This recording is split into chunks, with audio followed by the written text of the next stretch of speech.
Hi guys, my name is Felicia of Felicia Reads. Welcome back. Today I wanted to talk about a book that's been on my list for a while. I looked up and found it at Half Price Books. I wanted to read it specifically for Pride Month. It is called Carmilla. It is by Joseph Sheridan Le Fanu. Le Fanu wrote many different genres, but he became famous for his horror novels, Carmilla being one of the most famous. So while I was in Half Price Books, I found this book and it's called In a Glass Darkly. I had no idea what it was about, but I saw it was by the same author, so I picked it up. When I read a little bit further, I found out that this is actually an anthologized collection of short stories, and Carmilla is a short story at the very end of it. It was written in 1872, and he just became famous for his horror novels. And like I said, if you get a chance to read this, you will see why. It is a very seamless read. It's short. I do believe you can finish it in maybe like a day or two. And if you are a language lover and if you love romance, you will enjoy this book. So if you're like a words person, you like learning new words, you like maybe Old English, and just I enjoy learning new words I've never seen, or just kind of like archaic words that meant something at the time, but in modern day contemporary context, we no longer use it. I enjoy kind of things like that. So if you are a language lover, you will really enjoy this. If you are a horror lover, you will like this. And if you like romance, you will enjoy this book as well. It starts off very atmospheric. If you love classic Gothic literature, you are going to fall in love with this book. So you'll really enjoy being placed into that time period and that atmosphere. We're seeing this through the POV of Laura, the young girl. She is the daughter of the Schloss owner, her father. Laura also shares with us who lives and who resides in the Schloss, or the castle, with her and her father. And so you learn that she has servants, so there are people coming in and out.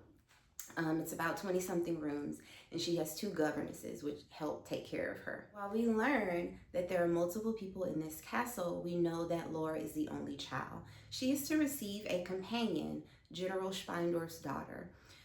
Through letter and through a conversation, they find that unfortunately, General Speindorf's daughter, I hope I'm pronouncing that correctly, General Speindorf's daughter got ill and passed away.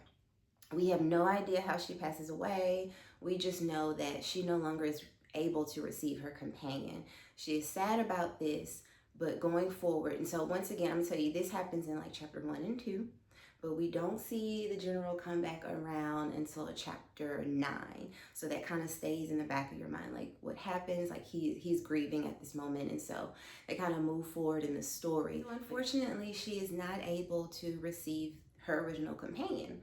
Well, on a walk that she is taking with her father and the governesses around her land, a new guest arrives by accident in carriage. There's a woman, there is a young lady, or also some attendants in the carriage as well that we'll find out from the governesses when they take them in. I do want to remark that on this night it is a full moon, and they're talking about superstitious things and what they believe in, what they don't believe in, and kind of being flippant about it. But Laura does remark in the chapter titled A Guest, it says, "I forget the rest, but I feel as if some great misfortune were hanging over us." Right after that, they received their guest, horse and carriage once again. I said it was a woman who they described as very stately, the young girl who fell out of the carriage. There were attendants that we find out about later in the carriage that the governesses felt kind of iffy about. They felt like they looked strange. Nevertheless, we have formalities, especially during this time, and they receive the guests in because they want to help.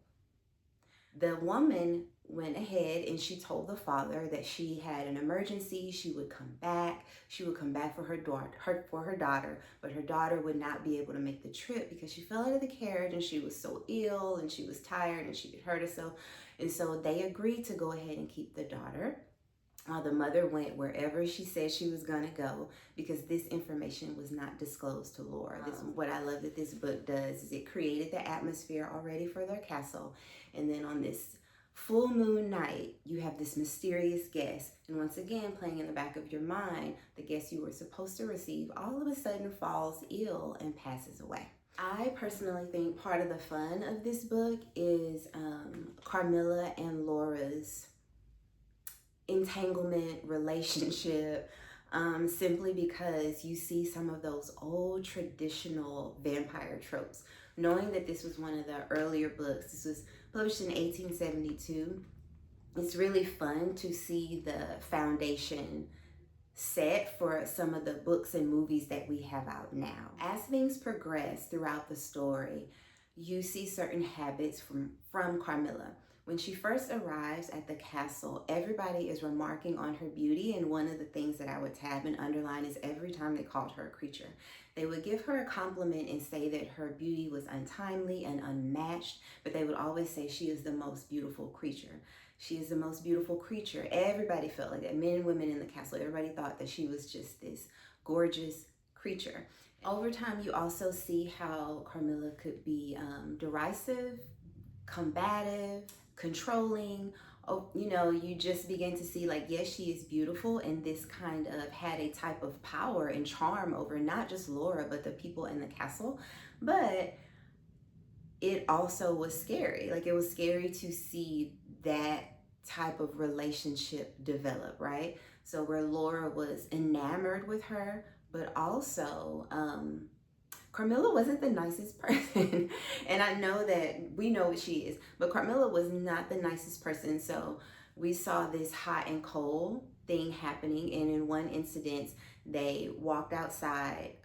One incident, they walked outside. They were just walking in the fields, and there was a funeral processional. And this is a big part, but there's a funeral processional, and that is one of the first times where Laura not only sees Carmilla's mask slip, but she also sees Carmilla lose herself for a moment. And in that situation, she saw Carmilla not show empathy towards somebody that had died. And Carmilla made the comment, everybody dies, everybody has to die. Like, she was very flippant about death. So I want to read this just to give you guys a little example of how Carmilla was very good and very manipulative and seductive with her language to twist Laura's feelings back towards her. She says, "But to die as lovers may, to die together, so that they may live together. Girls are caterpillars while they live in the world, to be finally butterflies when the summer comes. But in the meantime, there are grubs and larvae. Don't you see, each with their peculiar propensities, necessities, and structure." As I read that, I was like, oh, she's oozing it on. At this time, Carmilla is also very physically affectionate, which Laura welcomes, likes, and at times she questions, but she always succumbs to it, and she is, it's the traditional seductive vampire trope. She's kissing her on her ears and trailing up to her face and on her neck, and it's all the things. And so you really see Laura being worked on as readers. Well, for me at least, I don't know how you guys will feel if you read it, but I know I felt like, girl, get out of there. But at the same time, I enjoyed the seduction of it all. And I honestly think that was Fanu's writing, because the writing is very eloquent. One of the things they're noticing is that Carmilla comes down later in the afternoon. She doesn't come down in the morning. It's stated earlier that when they receive her, she typically comes down around 1 or 2. She'll drink some chocolate milk. They never really see her eat. She'll lock the door to her room that she's residing in the castle. There was a second encounter where Laura has a dream, because she has a dream earlier, but she has a dream where there is a figure standing at the foot of her bed, and once again, in traditional vampire form, you're scared, but you're enamored. And I'm not going to give too much away, but she feels 2 punctures. This happens again, but instead the figure, as opposed to it looking like Carmilla, it looks like a beast, like an animal. And so this is happening over time, and Laura does not know where to place it. Like, at this time, there's no talk of vampires. There's no talk of her being something else. Even when she thinks that Carmilla is being a difficult guest, the idea of her being some otherworldly creature, a vampire, anything like that, just does not come up.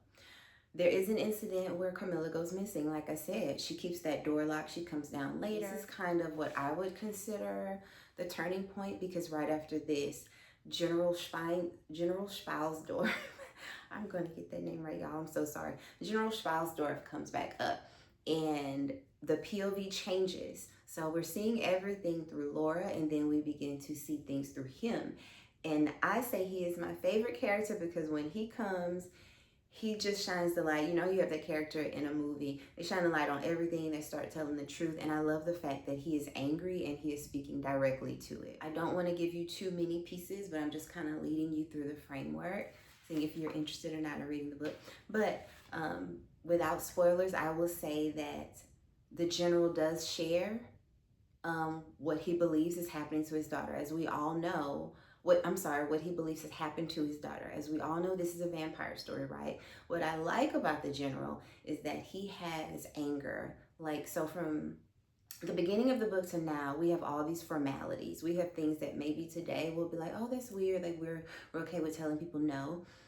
But for the first time, at least for me in the book, I see that there is somebody who is like, I shouldn't have done this. This person's a monster. This person's a beast. Like, he is just speaking directly to it. And that's actually when I believe it's chapter 10 or chapter 11, where we first hear the word vampire. So you're reading this whole book and nobody says anything about a vampire.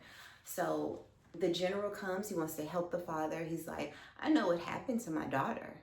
I've been talking to people. I've been reading. I've been talking to people. I read some letters, and this old family in this abandoned area, we have to go and we have to go handle business over here. And I'm saying things without saying things. He's telling this story in a carriage on the way to the abandoned ruins of this old castle. I will not spoil it. I'm not going to tell you what happens, but I'm going to tell you it is worth the read. It is the language in the book. First of all, if I were an English teacher, I would definitely assign this book for the vocabulary. If you love Old English, if you love quick reads that are very atmospheric, and if you like the traditional goth, you would like it. I will not say it's scary. It's not like super high on the spooky factor, but it is honestly a beautiful piece of literary work. I enjoy the vampire trope. I really like that. So for me, it was really fun to read something where you kind of see the origins of it. For example, at the very end, I made a little note that said the foundations of a vampire. It talks about how they escape from their graves and return to them for certain hours of the day without disturbing the clay. They have a lust for living blood and heighten your attraction for them through gradual approaches of an artful courtship.